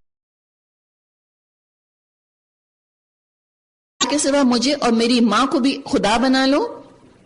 عیسیٰ علیہ السلام کی تو لگتا ہے گھگی بند گئی، خون خوش جس کو کہ ہم کہیں قالا، کہیں گے سبحانک، اللہ تو پاک ہے، میرا یہ کام نہ تھا کہ وہ بات کہتا جس کے کہنے کا مجھ کو حق نہ تھا.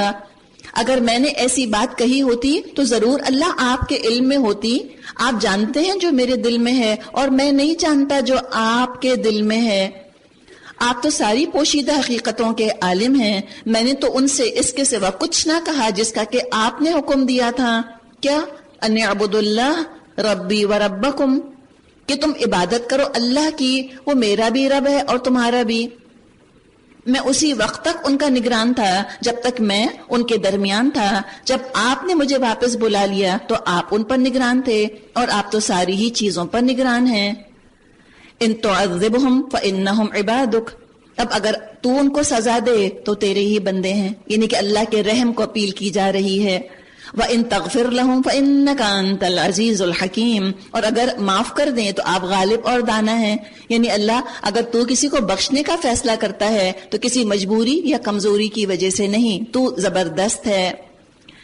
اب جواب کیا دیا گیا؟ قال اللہ فرمائے گا ھذا یوم ینفع الصادقین صدقہم، یہ وہ دن ہے جس میں سچوں کو ان کی سچائی نفع دیتی ہے. کیا یہ سچ کہا تھا کہ عیسیٰ علیہ السلام اللہ کے بیٹے ہیں؟ کیا یہ سچ کہا تھا کہ عیسیٰ علیہ السلام ساری ان خواتین سے قیامت کے دن شادی کریں گے جو اپنے آپ کو ننز بنا لیتی ہیں؟ کیا یہ سچ تھا؟ کیا یہ سچ تھا کہ عیسیٰ علیہ السلام کو دنیا میں سولی پر چڑھا دیا گیا اور وہ انسانیت کے گناہوں کی صلیب اپنے کندھوں پر لے کر اور وہ صلیب چڑھ گئے اور باقی انسانوں کو انہوں نے گناہ سے پاک کر دیا؟ اللہ نے اپنا بگاٹن سن نعوذ باللہ بھیج کر اور تمام انسانوں کے گناہوں کا کفارہ ادا کر دیا. کیا یہ باتیں سچ ہیں؟ کیا یہ باتیں ٹھیک ہیں؟ کیا یہ باتیں ٹھیک ہیں کہ عیسیٰ علیہ السلام کے بعد جو محمد صلی اللہ علیہ وسلم تشریف لائے ان کو نہیں ماننا چاہیے، قرآن کو نہیں ماننا چاہیے؟ کیا یہ باتیں ٹھیک ہیں کہ قرآن جو ہے وہ تو محمد صلی اللہ علیہ وسلم نے خود ہی لکھ لیا تھا، کاپی کر لیا تھا، پلیجرزم کا شکار ہو گئے تھے وہ، اور انجیل سے اور تورات سے کاپی کر لیا تھا انہوں نے قرآن؟ تو اللہ نے تو بات کو چھوڑ دیا، ہماری اپنی عقل کے اوپر، ہمارے اپنے انصاف کے اوپر اشارہ دے دیا کہ قیامت کے دن تو سچوں کو سچائی نفع دے گی. حدیث میں آتا ہے الصدق ینجی والکذب یہلک، سچائی نجات دیتی ہے اور جھوٹ ہلاک کر دیتا ہے. اپنے لیے رمضان میں خاص دعا کریں اللہ مجھ کو سچوں میں شامل کر لے. آگے بھی ہم پڑھیں گے کونوا مع الصادقین، سچوں کے ساتھ ہو جاؤ. مذاق میں، کسی کا دل رکھنے کے لیے، تعریف میں، ان چیزوں میں جھوٹ نہ بولیں. ہم مصلحت کے نام پہ بہت موقعوں پر جھوٹ بول جاتے ہیں، مبالغہ کر جاتے ہیں، یہ نہ کریں. اور جو سچا ہوگا کیا ہوگا؟ لہم جنات تجری من تحتها الانہار خالدین فیہا ابدا، ان کے لیے ایسے باغ ہیں جن کے نیچے نہریں بہ رہی ہیں، یہاں وہ ہمیشہ رہیں گے۔ رضی اللہ عنہم ورضوا عنہ، اللہ ان سے راضی ہوا اور وہ اللہ سے۔ تو اللہ نے کیا فرمایا ہے قرآن میں؟ ومن اصدق من اللہ قیلا، بتاؤ اللہ سے بڑھ کر سچی بات کس کی ہوگی؟ ومن اصدق من اللہ حدیثا، بتاؤ اپنی بات میں اللہ سے بڑھ کر سچا کون ہوگا؟ اور جو قرآن کو جھوٹا کہے اور محمد صلی اللہ علیہ وسلم کو نعوذ باللہ جھوٹا نبی کہے، تو جب وہ اپنی آخرت کی فکر میں دبلا نہیں ہو رہا، ہم اس کی آخرت کی فکر میں کیوں دبلے ہوں؟ ہم ہدایت کی دعا کریں اور دعا کے ساتھ ساتھ کوشش کریں۔ پرومسز اور پریئرز بھی ضروری ہیں، لیکن ایفرٹ اس سے زیادہ ضروری ہے۔ محنت کریں، تبلیغ کریں۔ ذالک الفوز العظیم، یہی بڑی کامیابی ہے، اللہ ہم سے راضی ہو جائے اور ہم اللہ سے راضی ہو جائیں۔ ہم اللہ سے کیسے راضی ہوں؟ جیسے کہ صحابہ اللہ سے راضی ہوئے، اور وہ کیا طریقہ ہے؟ اللہ کے احکامات پر ہم سر اپنا جھکا کر کہہ دیں سمعنا واطعنا۔ ہم کہیں کہ اللہ سے بڑھ کر میرا ولی، میرا خیر خواہ، میرا دوست اور کوئی نہیں۔ جو حکم اللہ نے دیا، چاہے میری مرضی کے خلاف ہو، چاہے مجھے اپنی پوزیشن کم ہوتی نظر آ رہی ہے، چاہے میری عقل مانے یا نہ مانے، چاہے سائنس ویریفائی کرے نہ کرے، لیکن میں نے تو سر اطاعت خم کر دیا، میں راضی ہوں اپنے رب سے۔ اور یہ بہت بڑی کامیابی ہے، اس طرح دل کا ٹھک جانا اور دل کا کھل جانا اللہ کے احکامات کے لیے۔ للہ ملک السماوات والارض وما فیہن وہو علی کل شیء قدیر، زمین اور آسمانوں اور تمام موجودات کی بادشاہی اللہ ہی کے لیے ہے اور وہ ہر چیز پر قدرت رکھتا ہے۔ سورۃ الانعام، انعام کا مطلب ہوتا ہے مویشی، کیٹل، مکی سورت ہے۔ اب بہت عرصے بعد مکی صورت آ رہی ہے۔ سورہ فاتحہ تھی مکی صورت، اس کے بعد جتنا کچھ ابھی تک ہم نے پڑھا سب مدنی صورتیں تھیں، اب مکی آ رہی ہے۔ ذرا سا اس کا مضمون اگر ذہن میں رہے تو انشاءاللہ کنیکشن جوڑنا آپ کے لیے آسان ہوگا۔ سورہ انعام میں شرک کی اقسام بیان کی گئی ہیں، کن کن چیزوں کے ساتھ شرک کیا گیا، اور توحید کے دلائل دیے گئے ہیں۔ بہت آسان، بڑے دل نشین، بہت خوبصورت اور پیارے انداز میں لوگوں کو توحید کی طرف لایا گیا۔ کہیں آپ لوگوں کو بتانا چاہ رہی ہوں دین کے بارے میں، پورا قرآن پڑھانے کا وقت نہ ہو یا موقع نہ ہو، آپ سورہ انعام کی تلاوت اور ترجمہ، یہ دو چیزیں ان کے آگے رکھ دیجئے، انشاءاللہ تعالی اللہ نے چاہا جس کے دل کھلنے ہوں گے کھل جائیں گے۔ تو توحید کے بہت خوبصورت دلائل ہیں۔ ایک اور مضمون آپ کو ملے گا سورہ انعام کے بارے میں، کہا جاتا ہے کہ تقریباً یہ آخری دور کی صورت ہے، مکے کے آخری دور کی، جبکہ کفار کی طرف سے معجزات کا مطالبہ شدت کے ساتھ اٹھا تھا۔ ایکیڈیمکلی، علمی اعتبار سے، عقلی اعتبار سے تو وہ چپ ہو کے رہ گئے تھے قرآن کی دلائل کے آگے۔ اب انہوں نے حجت بازیاں شروع کر دی تھیں کہ تم ہم کو سپر نیچرل چیزیں دکھاؤ، ما فوق الفطرت چیزیں دکھاؤ، تم اللہ کتنے پیارے رسول ہو، تو اگر اللہ نے موسیٰ اور عیسیٰ کو ایسے ایسے معجزات دیے تھے تم بھی معجزہ دکھاؤ اگر تم اللہ کے اتنے پیارے رسول ہو۔ ان کا اصرار اور دوسری طرف اللہ کا انکار، ہم ہرگز معجزہ نہیں دکھائیں گے۔ ابھی ہم نے بات کی معجزہ نہ دکھانے کی دو حکمتیں، ایک تو یہ کہ معجزے دیکھ کر کس نے مانا، دوسرے یہ کہ معجزے دیکھ کر کوئی نہ مانے تو اللہ کا عذاب آ جایا کرتا تھا۔ تو مشرکین عرب پر اللہ کی رحمت کہ اللہ معجزہ نہیں دکھا رہا، اللہ چاہتا تھا یہ معجزات کے ذریعے نہیں بلکہ اپنی عقل کے ذریعے ہدایت پائیں اور یہ لوگوں کے لیے ہدایت کا ذریعہ بنے۔ یہ آپ کو مضمون ملے گا پرزور انداز میں، اور دنیا اور آخرت کا آپ کو ایک موازنہ بھی ملے گا، کمپیریزن۔ عرش سے فرش اور فرش سے عرش پر لے جایا جائے گا۔ یہ لگتا ہے کہ ایک ٹائم کیپسول میں بیٹھے ہم سفر کر رہے ہیں، فاسٹ فارورڈ ہوتے ہیں، پھر ریوائنڈ، پھر فاسٹ فارورڈ، پھر ریمائنڈ، اچھا ابھی بھی وقت ہے، ابھی بھی تم عمل کر لو۔ یہ طریقہ، یہ انداز انشاءاللہ تعالی نظر آئے گا۔ یوں آپ کو محسوس ہوگا سورہ انعام میں کہ اللہ تعالیٰ نے ماضی، حال، مستقبل کی چادر سمیٹ کے ہمارے آگے رکھ دی ہے۔ سارا وقت اللہ اکٹھا ہمارے سامنے لے آیا ہے کہ ماضی سے سبق لو، مستقبل کی فکر کرو، اور تمہارا جو حال ہے، یور ٹوڈے، یہ تمہارا انویسٹمنٹ ہے۔ جو ہمارا ٹوڈے ہے، آج، یہ گزرے ہوئے کل کا مستقبل ہے اور آنے والے کل کا ماضی۔ جس نے اپنا آج سنوار لیا اس نے اپنا ماضی مستقبل دونوں سنوار لیا۔ تو ڈیلے نہیں کرو، ڈیلی ڈیلی مت کرو، پوسٹ پون مت کرو چیزوں کو۔ یہ بھی انشاءاللہ مضمون ہمیں تھوڑا سا محسوس ہوگا۔ انداز بڑا خوبصورت ہے، شروع ہوتی ہے بسم اللہ الرحمن الرحیم، الحمد للہ الذی خلق السماوات والارض وجعل الظلمات والنور ثم الذین کفروا بربہم یعدلون۔ تعریف اللہ کی ہے، دیکھیں توحید کا موضوع ہمیں اس میں ملے گا۔ تعریف اللہ کی ہے جس نے زمین اور آسمان بنائے، روشنی اور تاریکیاں پیدا کی۔ پھر بھی وہ لوگ جنہوں نے دعوت حق کو ماننے سے انکار کر دیا ہے، دوسروں کو اپنے رب کا ہمسر ٹھہرا رہے ہیں۔ دیکھا آپ نے، فوراً ہی شرک اور توحید کی بات سے آغاز کیا جا رہا ہے۔ اب اللہ کی خلاقی، کریٹر گاڈ، کیسے بنایا اس نے تم کو؟ ایشو یہ رہا ہے کہ لوگوں نے کریٹر گاڈ کو تو مان لیا، بڑی بڑی قومیں کہہ دیتی ہیں in God we trust. Creator God کو مانا، کوئی نہیں کہتا کہ عبد القادر جیلانی نے کائنات بنائی ہے، یہ کوئی نہیں کہتا۔ کریٹر گاڈ کو مانتے ہیں لیکن اکاؤنٹیبل کہ جو اکاؤنٹیبلٹی لے اس گاڈ کو نہیں مانتے۔ تو یہاں پر اللہ کی مختلف جو صفات ہیں وہ بتائی جائیں گی، تعارف اور توحید پر آنے کا، اللہ کو پہچاننے کا ایک بہت اچھا طریقہ ہے اللہ کے اسماء پر غور کرنا۔ اب اللہ کی کریشن، هو الذی خلقکم من طین، وہی ہے جس نے تم کو مٹی سے پیدا کیا۔ دیکھیں یہ وہ مقام جہاں پہ قرآن اور سائنس متفق ہے۔ ثم قضى اجلا، پھر تمہارے لیے زندگی کی ایک مدت مقرر کی، اور ایک دوسری مدت اور بھی ہے جو اس کے ہاں طے شدہ ہے، مگر تم لوگ ہو کے شک میں پڑے ہوئے ہو۔ وہی ایک خدا آسمانوں میں بھی ہے اور زمین میں بھی، تمہارے کھلے اور چھپے سب کا حال جانتا ہے، اور جو برائی یا بھلائی تم کماتے ہو اس سے خوب واقف ہے۔ لوگوں کا حال یہ ہے، ان کے رب کی نشانیوں میں سے کوئی نشانی ایسی نہیں جو ان کے سامنے آئی ہو اور انہوں نے اس سے منہ نہ موڑا ہو، چنانچہ اب جو حق تمہارے پاس آیا تو اسے بھی انہوں نے جھٹلا دیا۔ اچھا، جس چیز کا وہ اب تک مذاق اڑاتے رہے، ان قریب اس کے متعلق کچھ خبریں ان کو پہنچیں گی۔ کہ قرآن میں کیا لکھا ہے؟ کانوا بہ یستہزئون، تمسخر کرتے ہیں، they make fun of these things۔ دیکھیے، لا یعلمون ہدایت پا لیتے ہیں، غافلون ہدایت پا لیتے ہیں، بے خبر پا لیتے ہیں، تھوڑے بہت جو پریجڈسڈ ہوتے ہیں ان کے بھی تعصب کے پردے اٹھ جاتے ہیں، وہ بھی ہدایت پا لیتے ہیں، لا علمی بھی دور ہو جاتی ہے۔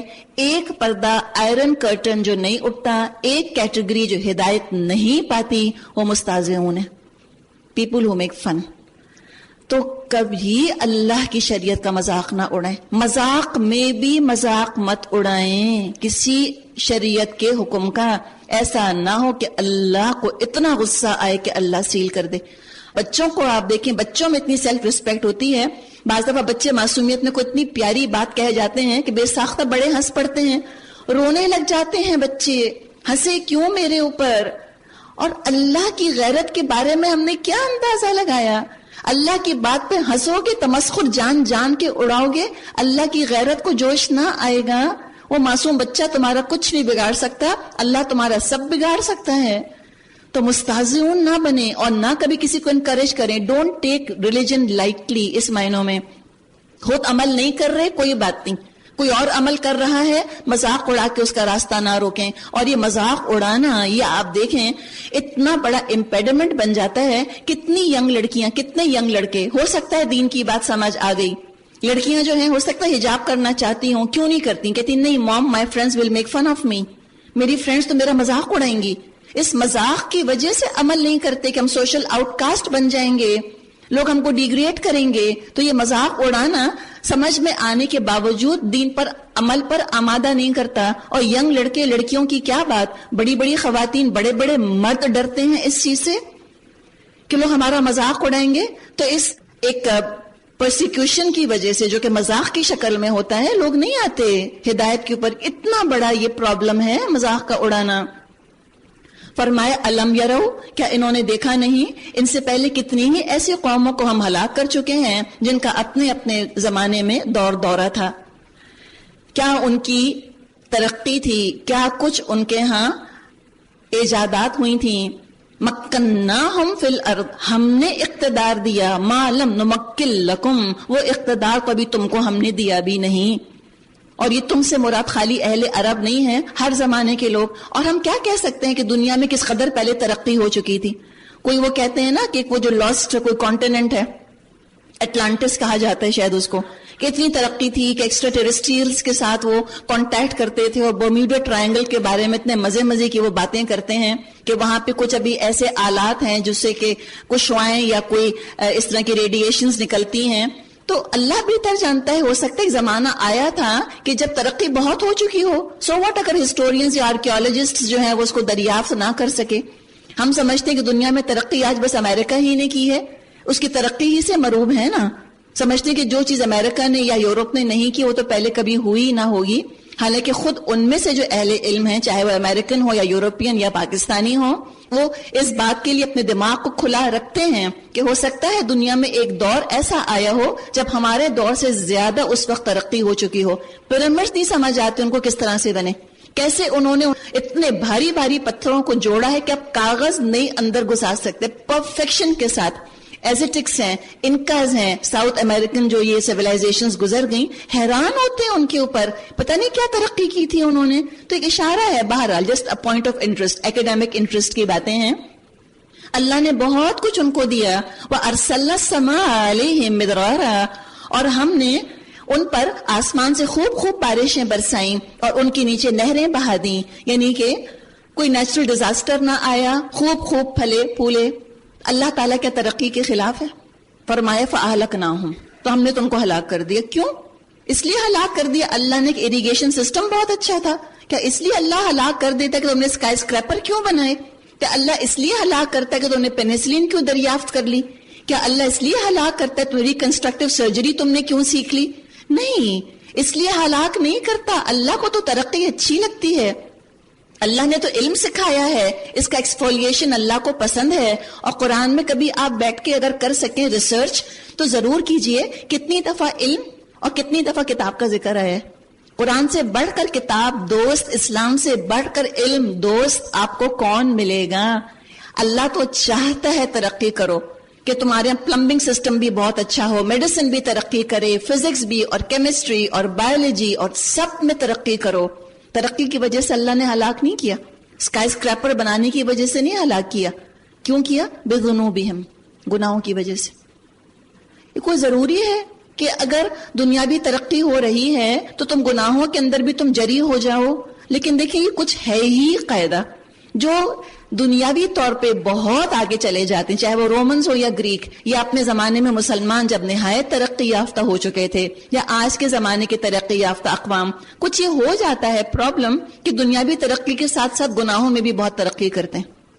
اللہ کی نافرمانی کو بھی ڈٹ کے پھر وہ لوگ کرتے ہیں تو اللہ تعالیٰ پھر سزا دے دیتا ہے. تو گناہوں کی وجہ سے ہلاک ہوتے ہیں. ہاں، اپنے کوئی ان کے ڈیفینٹ ریزنز ہوتے ہیں، کوئی نیچرل ڈیزاسٹر، کوئی زلزلہ، کوئی سیلاب، کہیں حملہ، کوئی پلیگ. تو ہسٹورینز، آرکیولوجسٹ ہم کو مادی وجوہات بتاتے ہیں، اللہ تعالیٰ ہم کو اخلاقی وجوہات بتاتا ہے کہ گناہوں کی وجہ سے بھی ہلاک ہوتی ہیں بستیاں. وَأَنشَأْنَا مِن بَعْدِهِمْ قَرْنًا آخَرِينَ، آخر کار ہم نے ان کے گناہوں کی پاداش میں ان کو تباہ کر دیا اور ان کی جگہ دوسرے دور کی قوموں کو اٹھایا. کبھی جا کے پیرامڈز آپ دیکھیں نا، ہو کا عالم ہے، وحشت ہوتی ہے انسان کو وہ سب کچھ دیکھ کر. خاموش یہ کھڑے ہیں اتنے بڑے بڑے پہاڑ پتھروں کے انسانی بنائے ہوئے، پتہ نہیں کیا کیا داستانیں یہ کر بول سکیں تو یہ بول کے بتائیں. اور فرعون چلا گیا تو کون مس کر رہا ہے اس کو؟ Nobody is indispensable. وہ کہتے ہیں نا کہ graveyards are full of indispensable people. ہم بھی اپنے آپ کو سمجھتے ہیں کہ میں چلی جاؤں گی تو ہائے میرے میاں کا کیا بنے گا، ہائے کون ان کو کپڑے نکال کے دے گا، کون چائے کی پیالی تھمائے گا، کون یاد دلائے گا چائے پی لیں ٹھنڈی ہو رہی ہے، ہائے میرے بچے کیسے زندہ رہیں گے. سب زندہ رہیں گے. اپنی موت کی ہم تیاری کریں. ایسا نہ ہو کہ بیٹیوں کی رخصتی کی فکر کرتے کرتے اپنی رخصتی یاد ہی نہ رہے. خود بھی اپنے لیے سامان سمیٹیں جو کہ آئندہ زندگی میں کام آنا ہے. اور کلچر کی جب بات کی جائے تو کلچر کے ساتھ عبرت بھی آنی چاہیے. کسی نے کہا نا کہ عبرت چھٹانک بھر بھی برآمد نہ ہو سکی، کلچر نکل پڑا ہے ٹنوں کے حساب سے. انڈس ویلی کلچر، ہاں ہم تو سنت کے کلچر میں جوڑے ہوئے ہیں. Indus valley culture can be very interesting. ہاں آپ تحقیق کیجئے، دلچسپی کا موضوع ہے، لیکن ہمارا ایمان اس پر نہیں ہو سکتا، وہ ہمارا کلچر نہیں بن سکتا. ہمارا کلچر تو سنت ہی ہے. وَلَوْ نَزَّلْنَا عَلَيْكَ كِتَابًا فِي قِرْطَاسٍ فَلَمَسُّوهُ بِأَيْدِيهِمْ لَقَالَ الَّذِينَ كَفَرُوا إِنْ هَذَا إِلَّا سِحْرٌ مُبِينٌ. اے پیغمبر، اگر ہم آپ پر کوئی کاغذ میں لکھی لکھائی کتاب بھی اتار دیتے اور لوگ اسے اپنے ہاتھوں سے چھو کر بھی دیکھ لیتے، تب بھی جنہوں نے حق کا انکار کیا ہے وہ یہی کہتے یہ تو سری جادو ہے. دیکھا آپ نے، یہ معجزے والا موضوع جو ہے یہ بار بار آئے گا کہ وہ تو کہتے یہ تو سری جادو ہے. یعنی بات یہ بتائی جا رہی ہے کہ دیکھیے کچھ لوگ ایسے ہیں جو فیصلہ کر کے آئے ہیں کہ نہیں ماننا. ایک جج جو فیصلہ کر آ گیا کہ ان دی اینڈ مجھے فیصلہ کیا کرنا ہے، تو مقدمے سے کوئی فائدہ نہیں ہوگا، گواہیاں دیکھ کر اس پر کوئی اثر نہ ہوگا، گواہیاں سن کر اس پر کوئی اثر نہ ہوگا، اس فیصلہ بدلے گا نہیں. تو یہ بھی گواہیوں کے محتاج نہیں ہے، یہ گواہیوں کی روشنی میں حق اور باطل کو نہیں پہچانیں گے. انہوں نے تو اپنے دل کی خواہش کی روشنی میں اپنے لیے گمراہی کو پسند کر ہی لیا. کوئی ہدایت کی روشنی اب ان کی زندگی میں آ بھی جائے یہ فائدہ نہ اٹھائیں گے. بس ایک تنگ کرنے کا ایٹیٹیوڈ، فرمائشی پروگرام، امپاسبلٹیز، یہ کر کے دکھا دو، وہ کر کے دکھا دو. وقالو، اور ان کی ایک اور فرمائش، لولا انزل علیہ ملک، یہ کہتے ہیں اس نبی پر کوئی فرشتہ کیوں نہیں اتارا گیا؟ اگر کہیں ہم نے فرشتہ اتار دیا ہوتا تو اب تک کبھی کا فیصلہ ہو چکا ہوتا، پھر انہیں کوئی مہلت نہ دی جاتی. یعنی کہ فرشتے کوئی ایسی ہستی نہیں ہے، وہ چربز نہیں ہے، وہ چھوٹے چھوٹے cute bear bottomed creatures with fleeting wings جو ان کے لگے ہوئے ہیں، جو ہم نے سمجھ لیا ہے فرشتوں کو نعوذ باللہ. ایسے نہیں ہیں، بڑی زبردست اللہ کی مخلوق ہیں، حق کے ساتھ نازل ہوتے ہیں. یا تو عذاب لے کر نازل ہوا کرتے تھے، اب موت کے وقت نازل ہوں گے، اور قیامت کے دن تو وہ فرشتوں کو دیکھ ہی لیں گے. تو کیا موقع ہوگا پھر عبرت حاصل کرنے کا، ہدایت نصیحت حاصل کرنے کا. اور دنیا میں اگر اللہ اتارتا بھی فرشتہ تو فرمایا، اور اگر ہم فرشتے کو اتارتے تب بھی اسے انسانی شکل ہی میں اتارتے اور اسی طرح انہیں اسی شبے میں مبتلا کر دیتے جس میں اب یہ مبتلا ہیں. انہیں بتا دیا کہ فرشتہ اگر اتر آتا تو ان کو تو کبھی مہلت بھی نہ دی جاتی، اور دنیا میں فرشتہ آتا تو یہ پہچان بھی نہ پاتے. وَلَقَدِ اسْتُهْزِئَ بِرُسُلٍ مِّن قَبْلِكَ، اے نبی صلی اللہ علیہ وسلم، آپ سے پہلے بھی بہت سے رسولوں کا مذاق اڑایا جا چکا ہے. اور لوگوں کے مذاق اڑانے سے کون متاثر ہوتے ہیں؟ Self conscious people conscious. تو کیا چیز ہمارے کام آئے گی؟